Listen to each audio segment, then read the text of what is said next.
Mungkin kalau berubah jadi batu, kita pernah dengar. Tapi kalau berubah jadi perahu, itu yang membuat saya penasaran juga. Suatu alkisah di daerah Kabupaten Seluma, hiduplah dua leluhur yang bertempur untuk memperebutkan wilayah kekuasaan mereka. Ia bernama Kuyang Siri Kecil dan Kuyang Semangus.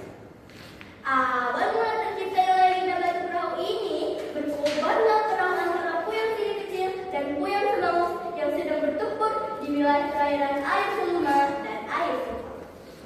Pertempuran ini disaksikan langsung oleh Sumpah Lidah yang berlangsung sengit sehingga Kuyang Semangus pergi melarikan diri ke hulu sungai air Subang.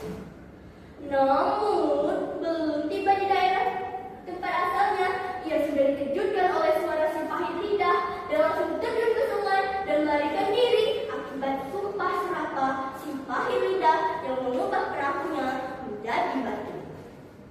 Inilah kisah legenda batu perahu. Pada zaman dahulu di daerah Seluma hiduplah dua leluhur yang bernama Kuyang Siri Kecil dan Kuyang Semangus. Namun sayangnya Kuyang Semangus memiliki sifat yang sombong dan ingin menguasai wilayah Kuyang Siri Kecil.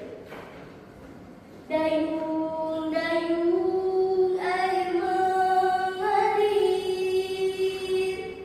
hati sombong jangan hadir.